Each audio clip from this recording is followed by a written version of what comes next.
बिस्मिल्लाहिर्रहमानिर्रहीम। मैं हूं सलमान बट। हमारे मुआशरे का जो दोगलापन है वो बाज़ औक़ात खुलकर सामने आ जाता है। आप मौलाना तारिक जमील की मिसाल ले लें कि हमारे मुआशरे में सबसे पहली बात ये कहा जाता है कि मौलवी हजरात कोई काम नहीं करते और ये लोग चंदों पर पलते हैं।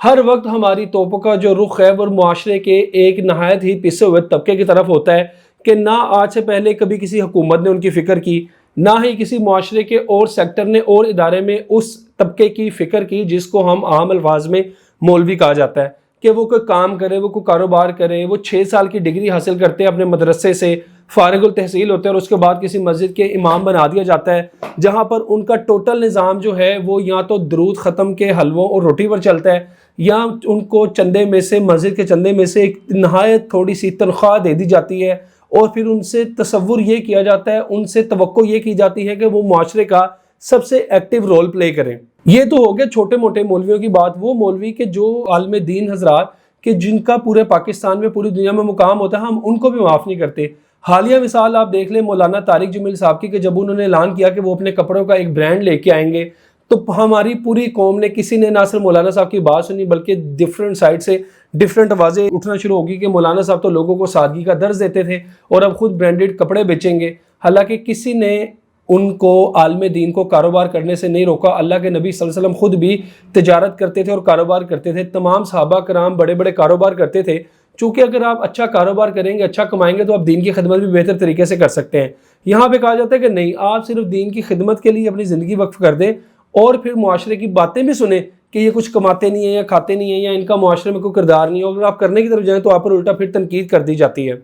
आप देखते हैं कि दुनिया में हमारे यहाँ जो बड़े बड़े आलम दीन हैं, डॉक्टर जाकिर नाइक हैं, जिस तरह डॉक्टर इसरार अहमद रहमतुल्लाह अलैह थे, वो पेशे के तौर पे मेडिकली डॉक्टर थे और उन्होंने भी दीन के लिए अपनी ज़िंदगी वक्फ की। आप देखिए कि इस सिनेरियो में सिचुएशन कितनी अच्छी हो जाती है कि आपको कोई मौलवी होने का या इस तरह का ताना नहीं दे सकता और आप अच्छे तरीके से पढ़े लिखे लोगों को भी दीन की तरफ रागिब कर सकते हैं, जिस तरह डॉक्टर इसरार अहमद या डॉक्टर जाकिर नाइक ने किया। आम गली मोहल्ले के जो मौलवी हज़रात होते हैं, ज़्यादा पढ़े लिखे लोग तो उनकी बात भी नहीं सुनते और उनको एक बहुत ही गिरा हुआ और फजूल और छोटा तबका तस्वुर किया जाता है और उसमें फिर उनको इस तरीके से जज किया जाता है कि मुआशरा सिर्फ उनको नमाज जनाजा पढ़ाने के लिए, ख़त्म की दुआ करवाने के लिए रख देते हैं और उससे बढ़कर कोई उनसे सलाम करना भी पसंद नहीं करता।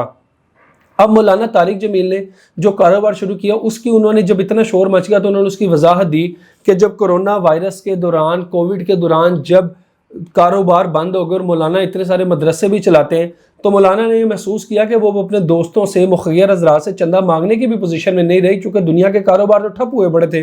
तो ऐसे में मौलाना साहब फरमाते हैं कि उनके दिल में ख्याल आया कि उनके जाने के बाद फिर ये मदारिस का क्या बनेगा, क्योंकि अभी तो वो मुखियर हज़रात को या अपने दोस्तों को फ़ोन करते हैं तो वो मौलाना को ढेर सारा चंदा भेज देते हैं। तो उन्होंने सोचा कि क्यों ना मैं एक ऐसा निज़ाम बना जाऊँ कि जो मदारिस हैं इनको किसी से मांगने की ज़रूरत ही ना पड़े और इनका अपना कारोबार हो मदारिस को, और वहाँ से ये मदरसे चलते रहे।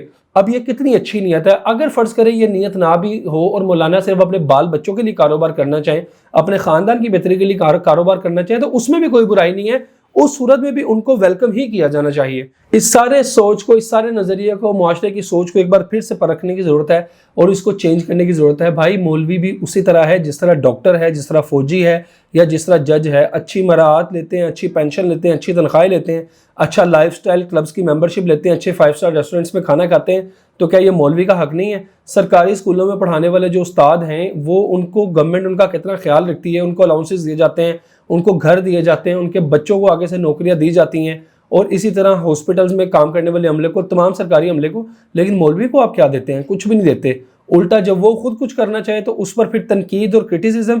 ये मनफी सोच है, ये दोगलापन है हमारे मुआशरे का, और ये हमारा वो जो लिबरल माफिया जिसको हर सूरत सिर्फ मौलवी पर तनकीद करने का बहाना चाहिए।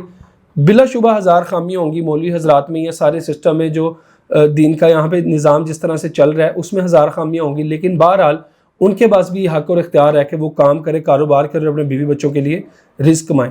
इस वीडियो के साथ मुझे इजाज़त दीजिए। अल्लाह हाफ़िज़।